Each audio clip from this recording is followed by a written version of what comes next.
A transparência é um quesito fundamental para organizações sociais de todos os tipos. E o principal canal para a divulgação dessa transparência é o portal da prestação de contas. Ele é a fonte onde toda a sociedade pode encontrar os termos de contrato com o poder público, indicadores de gestão, contratações e metas pactuadas. No entanto, muitas organizações têm dificuldade sobre como disponibilizar essas informações sem criar excesso de burocracia interna e sem deslocar o esforço da área de atuação para a atividade administrativa. Alguns têm sido bem-sucedidos e podemos hoje compartilhar essa experiência. Eu sou o Ricardo Lauricella e agora começa o Fala SBCD.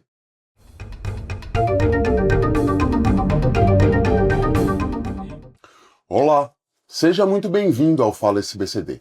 O nosso bate-papo de hoje é sobre transparência e a importância de tornar as informações institucionais verdadeiramente acessíveis à sociedade.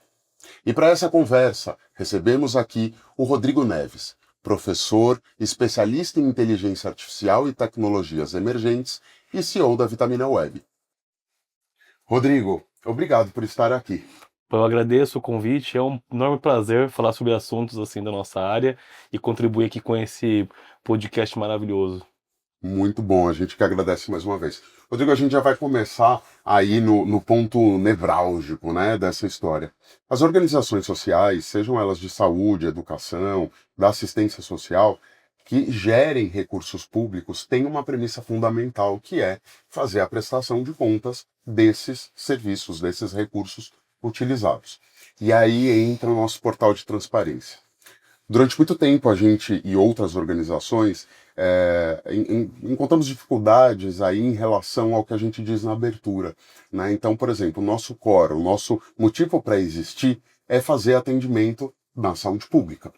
Mas muitas vezes a gente fica amarrado a atender pedidos de Ministério Público, de Tribunal de Contas, com questões que são inerentes ao nosso objeto de trabalho. Ou seja, a gente faz assistência usando recurso público, mas a gente precisa provar que a gente usou aquele recurso público de forma adequada, não só para esses entes, mas para toda a sociedade.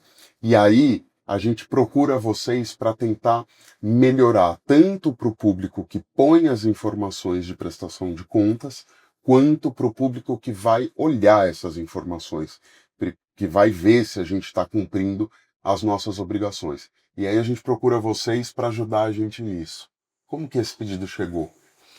Eu lembro bem quando vocês nos procuraram, né, e com uma dor, né, que vocês já faziam esse trabalho de prestação de contas, de transparência, mas como tudo que você começa a criar, você cria tarefas operacionais, administrativas, né, e você vai, queira ou não, encarecer no seu dia a dia com rotinas que não são inteligentes, né, são basicamente totalmente operacionais.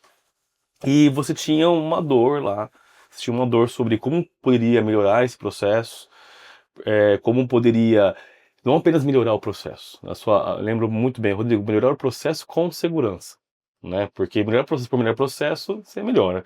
Mas com segurança, essa simples palavra, ela muda bastante.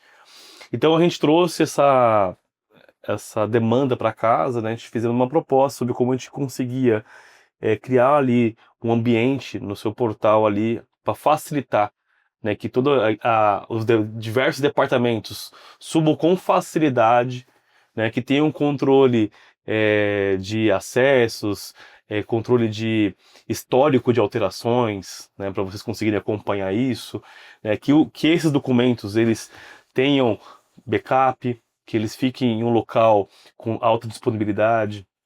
Então são vários pequenos ingredientes ali, né, que foram dados para a Vitamina para a gente conseguir transformar sua demanda em um projeto totalmente fluido, né?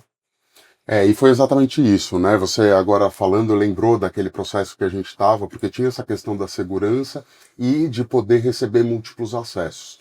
E, em particular, sobre a questão da segurança, tinha muita preocupação da LGPD, porque a gente está colocando ali muitas vezes dados sensíveis. Então, Uhum. como proteger isso, né? Como permitir que seja um acesso público, mas com segurança para que isso não seja, que dados sensíveis não fossem expostos, né? E aí a gente falou bastante de portal da transparência, mas isso se expandiu para o canal de recursos humanos, para o canal da ouvidoria, Uhum. né? E aí, como que foi isso, essa ampliação? O bom, assim, de como você já, na sua demanda, você já... isso que é interessante quando o cliente ele abre pra gente esse tipo de evolução futura, né? Ó, estou contratando isso, mas eu tenho esse objetivo no futuro. E daí, quando a gente concebeu a arquitetura do projeto, né, já pensamos, ó, vamos usar essa tecnologia, que ela provê um ambiente onde a gente possa armazenar esses arquivos, né, de forma segura. Então, assim, eles estão lá num local que você só tem acesso ao arquivo se eu lhe dou permissão para ter acesso ao arquivo. Então, não é um arquivo que tem uma URL, um caminho na internet de fácil acesso, a não ser que eu fale que ele tenha. Então, por exemplo, quando você recebe alguma coisa em relação à ouvidoria, aquele documento tem que estar salvo num ambiente aonde somente quem tem que ter acesso pode ter acesso, né? Então, ou até mesmo os próprios colaboradores da empresa não podem ter acesso a esse documento, apenas quem tem acesso à ouvidoria. E para isso, você não pode apenas desenvolver um portal, um website, né, e pegar todos aqueles documentos e jogar lá dentro.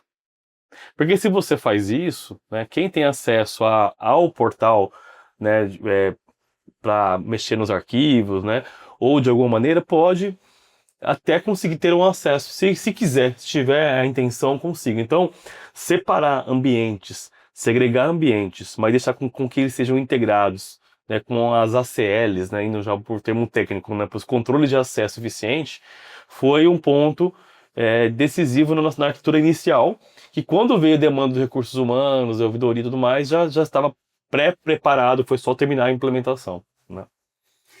E isso é muito importante, mas já faz um tempo. O que mudou de lá para cá? Né? O incremento da inteligência artificial promete alguma coisa de mudança nesse sentido? É um novo passo? É melhor não mexer por conta desses padrões muito rígidos? Como que é a tua visão sobre isso? Ó, a inteligência artificial, ela se a gente for fazer uma analogia, é como se fosse um ser humano super inteligente que está lá com um grande conhecimento, né? E você pode conversar com ele, né? Ele pode produzir. Então, um ser humano tipo um Superman, sabe assim? Então, ele pensa rápido, produz rápido, faz tudo rápido, aprende rápido. Então, isso que nós temos que pensar que é uma IA, é um super-homem, né? Só que um super-homem, nessa mesma analogia, ele tem superpoderes, né? E se ele não tiver boas intenções, ou não for bem treinado, esses superpoderes podem ser usados para o bem ou para o mal, né? Tanto é que nós temos aqueles super-heróis que são os... The Boys, O que tipo, tem o tipo The Boys, ou aqueles... tem aqueles... não é um herói, mas... os Anti-herói. anti-herói, né? Que é um herói mais mal menos ali, né? Mas assim, as IAs, elas vêm para potencializar. Então, assim, tem cliente nosso que tem um acervo documental que é extenso. Então, milhares de arquivos, centenas de arquivos. E daí, como ele consegue, por exemplo, saber aquela informação está lá dentro, em qual arquivo que está? E muitas vezes os arquivos têm 100 páginas, 200 páginas e tudo mais. E muitas vezes, na tecnologia passada do IA, você pegava um documento de PDF, né, transcrevia ele inteiro, né, e daí jogava essa transcrição num banco de dados, e daí você conseguia fazer pergunta no banco de dados. Só que assim, tinha que ser exato, né? Se caso eu falei a palavra X, né, a palavra X também tem que estar no banco de dados, senão você não consegue fazer a busca, né, a consulta ali. A IA, ela vem ela dá algumas possibilidades pra gente bem interessantes. Primeiro que transcrever tem que transcrever, não tem jeito. Só que você consegue hoje colocar essa transcrição, transformar ela em tokens, né? Colocar num banco vetorizado RAG, e você cria como se fosse um banco, uma área de conhecimento exclusiva sua, exclusiva. E aí você fala para a IA agora, para os modelos de inteligência artificial, não busque na internet a informação. Quando eu te perguntar uma coisa, eu quero que você busque e se limite a esta área de conhecimento. E com base nisso, você consegue aprimorar a sua busca ou produção. Por exemplo, se você colocou prestação de contas de todos os anos de uma empresa, Uhum. aí se você falar para a IA, ó, eu quero que você busque a prestação de contas todos os anos dessa empresa e me faça um resumo e encontre divergências. O que ela vai fazer? Ela vai pegar toda a informação que ela tem e vai analisar e vai te apontar algumas coisas. Fiz um prompt aqui, uma pergunta muito simplória, né? Aí pode vir qualquer coisa. Quanto mais conhecimento eu tenho, né? E melhor você fazer uma pergunta, melhor vem a resposta também. Então, isso já é uma coisa que a IA evolui. Você não conseguia conversar com o banco de dados. Você não dá para você conversar com o banco. Hoje você consegue conversar com o banco. Entendeu? E não necessariamente você precisa falar a palavra exata. Você pode falar uma palavra aproximada. Por quê? Porque no aprendizado de máquina, a IA ela sabe os sinônimos. Entendeu? Ela entende isso. Entendeu? É muito técnico, não vou explicar aqui como funciona a tokenização, aprendizado de máquina, porque é bem, bem complexo, mas ela entende. Então você consegue ter esse tipo de mecanismo, né? Com base naquele output, manda ela produzir um PowerPoint, um novo relatório, e assim, isso é um dos exemplos, tá? E daí o pessoal fala assim, mas putz, mas a IA, ela tem acesso à internet, ela vai pegar uma informação e vai colocar. Bom, a gente sabe que tem lá os políticos de privacidade, termos de uso das ferramentas, tenho que ler, né? Mas hoje também você consegue baixar modelos que rodam localmente. Você pode pegar um modelo de inteligência artificial, né, um Llama, por exemplo, tudo mais, baixar esse modelo, criar esse seu banco, tudo ser local, sem acesso à internet, e eles se conversarem, sem ir para a internet. Então, se ele vai aprender o modelo, vai aprender localmente, entendeu? Então, porque, mas e segurança? Tem como ter, né, travas de segurança. Mas tudo é um caminho. Hoje em dia eu vejo as pessoas usando a IA à toda direita, criando um monte de sites, aplicativos, projetos com ferramentas, né, de site, né? Você vai lá, tipo, entra no site www, o nome do site que cria um site para mim.com, né? Aí você fala assim, cria um site para mim sobre tal coisa, ele cria. Mas você não sabe o código que está por trás, né? Quais são as fragilidades, o que ele faz realmente ou não faz. E eu vou falar uma coisa pior, né? Você que mexe com arquivos importantes e banco de dados. Você pede para uma ferramenta de IA construir para você. Ela constrói, tá lindo, maravilhoso. Todo mundo tá usando. Aí de repente dá um crash. Você liga para quem? Entendeu? Para quem você liga? Para essa ferramenta lá, SaaS, gringa, da onde, que você não sabe nem quem é. Falou assim, daí sabe o que a IA normalmente ela fala para você? Puxa, desculpa, infelizmente crescei o branco. Não crescei o banco. Na próxima vez eu não faço mais isso. Aí você fica lá com o seu banco com problemas, né? Então, assim, tecnologia ela tá para ser utilizada como ferramenta, né? Então tem muita possibilidade, mas tem que usar com parcimônia e inteligência.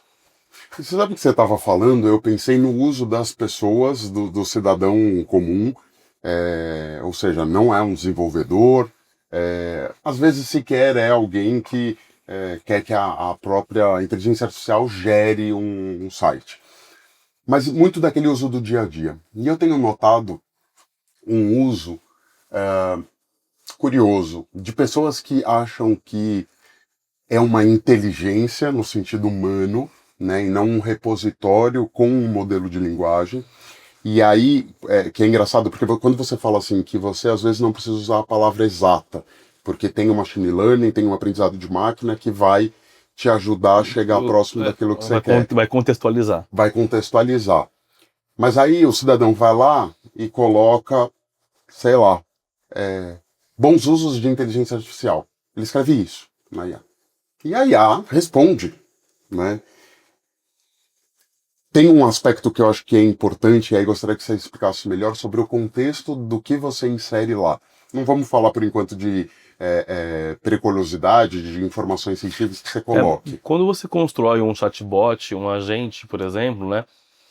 Você tem uma coisa chamada guardrails, né? É um termo que a gente usa, que é basicamente você vai colocar diretrizes do que até onde a IA pode ir, entendeu? Tanto é que a gente vê, por exemplo, vira e mexe, vão testar uma nova LLM ou da OpenAI ou da Anthropic, e vão testar, e aí esse novo agente, esse novo modelo vai lá e invade um site, Enfim, porque são modelos que estão sendo testados, né? Mas por quê? Porque eles tiram os guardrails, eles tiram as travas de segurança do robô, e o robô vai assim, bom, beleza, já que eu não tenho trava. Mesma coisa é o seguinte, você vai lá no robô, né, e fala assim, me explique sobre tal coisa. Só que ele não tem a informação e não tem internet conectada nele. Então, ou seja, ele vai só se limitar ao que ele tem. Aí se você falar pra ele assim, ó, se você não encontra na sua base de conhecimento, procura na internet. Aí, irmão, você liberou o mundo pra ele, entendeu? O que está acontecendo bastante, que vai um pouco de encontro com o que você perguntou, é que as pessoas estão construindo chatbots e esses mecanismos sem pensar na segurança. Porque hoje existe, igual existia um termo muito da banco chamado SQL injection, né, que é o que você tentar invadir, né, um banco de dados por meio de um modelo de ataque. Hoje, para IA, tem uma coisa chamada prompt injection, né? Que é você tentar invadir uma empresa, informações de uma empresa com base em prompt. E ontem, por coincidência, eu estava indo para minha casa e um cliente me ligou, né? E é bem similar ao que eu estou falando. Porque ele falou assim, Rodrigo, tive um problema de segurança no site. Por favor, você podia olhar o chamado? X, mandou o número do chamado. Aí, assim, a gente que trabalha, atende o cliente com um site, não sei lá o que, a gente já pensa, meu, alguma coisa no website aconteceu, né? E a gente, sabe, fala de segurança, que acontece, normal, né? A gente não é totalmente imune. Só que eu fui ler o chamado, né? Eu parei o carro, né? Eu parei o carro, fui ver lá o que estava acontecendo. Aí tinha uma mensagem assim, gente, urgente, tirar o chatbot do site. Era isso. Daí eu liguei pro cliente e falei, mas o que aconteceu? O chatbot não era nosso. A gente não desenvolveu o chatbot. Uhum. Era de uma empresa terceira. E a gente só colocou algum script, né? Ctrl+C, Ctrl+V, né? Daí aparece lá o chatzinho para poder conversar. E ela falou assim, ó, nós estamos tendo ataque pelo chatbot. E daí tá causando um grande problema pra gente. E para quem não sabe, é importante falar, né, que o chatbot é aquele botãozinho fale comigo agora que Isso, surge ali no isso, é o chat de antigamente, que você falava com um humano, o chatbot você fala com um um bot, robô. com um robô. Então a gente foi lá e removeu o script, era bem simples, inclusive, fazer isso. A gente removeu o script lá e beleza. Então o que está acontecendo? Então, os hackers, né, e as empresas que tentam fazer coisas duvidosas, né, tem agora outra porta de entrada que também são os chats, né? Então, quando você cria esse mecanismo que eu te falei, que é muito legal, né, a gente tá usando em vários clientes, você tem que criar essas travas de segurança. Então, por exemplo, se você tem aqui, você quer fornecer informações sobre seu acervo documental, que alguém pergunta na IA, me fala sobre as boas práticas de inteligência artificial, e ela pega e responde, ela não teve trava, porque que ela tinha que responder, eu não estou aqui para fazer isso, não com essa forma tão indelicada, né? Ela pode falar assim, eu estou aqui para fazer tal coisa. E ela trava ali, ela não passa mais. Se você insistir, ela te bloqueia o seu IP e acabou. Olha, essa conversa pode ir muito longe, né? Das questões de transparência, prestação de contas, ferramentas que podem nos ajudar a facilitar muito, eu te digo, facilitou demais o trabalho, né? Toda essa criação, e isso a gente não está nem falando de A, né? Mas um ambiente seguro que eu possa circular as informações, que facilite para que as equipes subam as informações de prestação de contas, isso ajudou demais.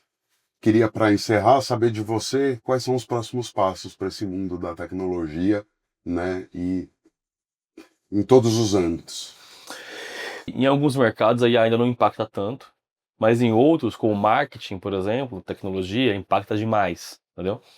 Então todas as empresas estão tendo que se reinventar nesse cenário. Uma coisa que a gente não consegue mais voltar para trás é frear a IA, né? Se ela já está da forma como ela está hoje, daqui a um ano, ela vai estar, assim, fenomenal.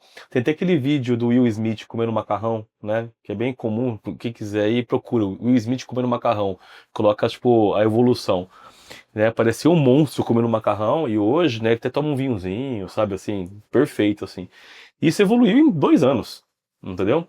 Então, assim, a IA, ela tá nos potencializando, mas o que eu digo pro pessoal é o seguinte, se você quer usar a inteligência artificial, você tem que entender que nós estamos tendo uma mudança de era, não numa era de mudança.